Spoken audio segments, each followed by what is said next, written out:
tentar explicar a conduta humana em função de instintos, de impulsos, etc., etc., é uma tolice fora do comum.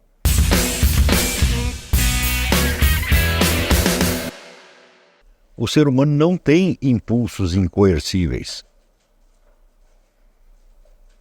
Não tem instintos poderosíssimos que determinem a sua ação.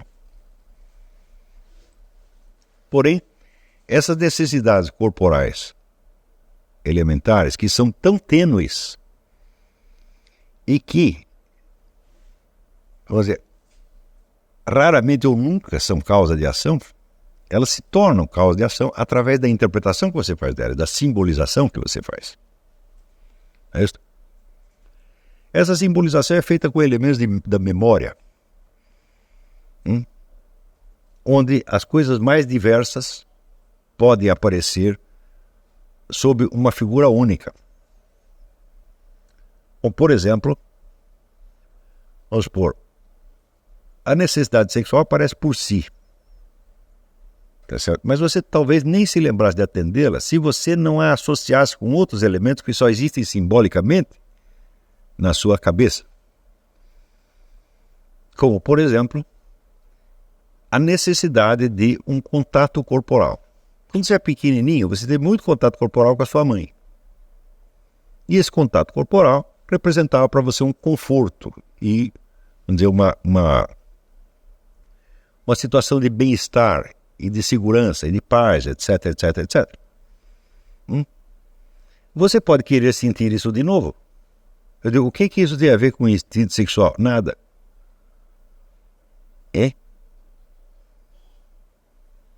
Isso não é um instinto sexual. Mas a ocasião do ato sexual pode ser também ocasião de você obter isto. Está entendendo? Também, você, ao longo do tempo, você observou certas formas que lhe pareceram harmônicas e belas. Está provado que os bebês sabem reconhecer harmonia, por exemplo, no rosto humano. Ora, isso quer dizer que o bebê pequenininho, ele já sabe distinguir, por exemplo, um rosto bonito de um rosto feio. O que isso tem a ver com sexo? Absolutamente nada.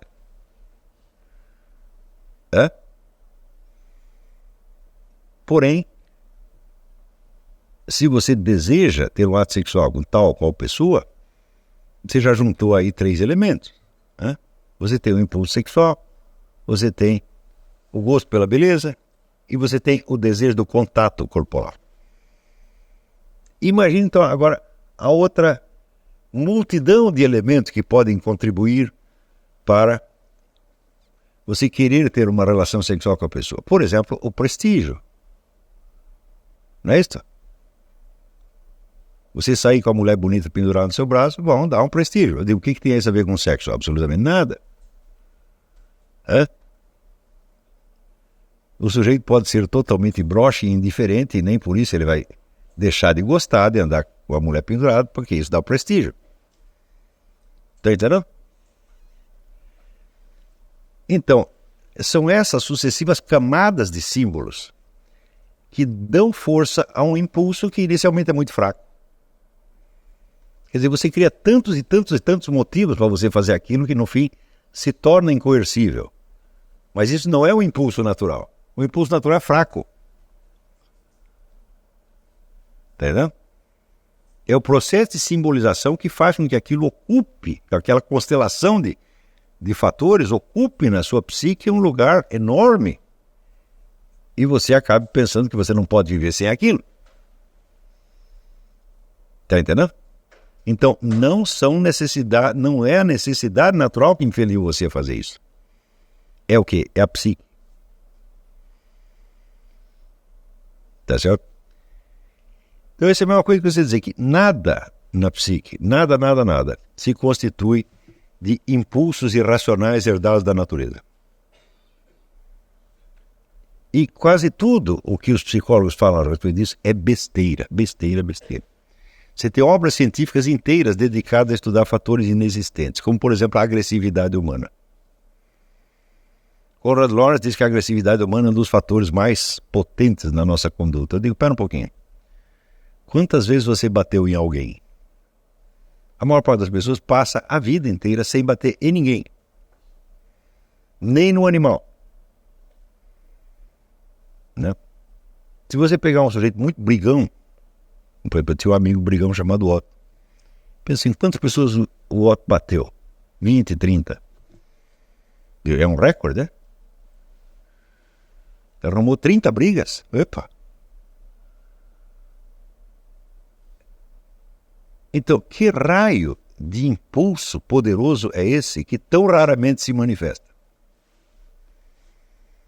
Por exemplo, comer. Vocês, em geral, a gente come todos os dias. Né? Mesmo assim, a fome não é tão poderosa que faça você sair comendo à mesa. Nenhum ser humano come como um cachorrinho. Por exemplo, um cachorrinho novo, você dá comida para ele, ele come. Você dá mais, ele come. Ele vai comendo, ele não para, ele come até morrer. Se não acabar a comida, ele está lascado. Nenhum ser humano faz isso. Eu digo, mas nem a fome é tão poderosa, quanto mais a tal da agressividade. Se você entrevistar soldados que estavam em batalha, você pergunta para eles, você estava com raiva do inimigo, ansioso para matar todos? Não, eu estava louco para dar no pé. Eu estava morrendo de medo. Isso sim. Autoconservação, fala, bom, é a coisa básica. Mas você não pode sequer dizer que a autoconservação é um instinto. Porque o instinto aparece sozinho. E a autoconservação só aparece quando dá uma ameaça. E a autoconservação não pode ser um instinto porque ela depende de toda uma elaboração conjectural da situação. Se você estiver do lado de um tigre, mas você não sabe que o tigre é perigoso, você não vai fazer nada.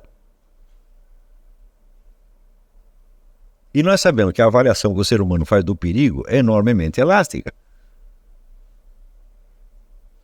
Né? Por exemplo, todo mundo sabe que as mulheres têm medo de barata. Que mal pode fazer uma barata? Nenhum. Não é isso? E no entanto, ela foge da barata. Quer dizer, é um instinto de autoconservação voltado para defendê-la de uma ameaça inexistente. E aí, você vê que entende que aquilo é puramente simbólico, porque ela está associando a barata com alguma outra coisa completamente diferente. Então, de cara, tentar explicar a conduta humana em função de instintos, de impulsos, etc., etc., é uma tolice fora do comum.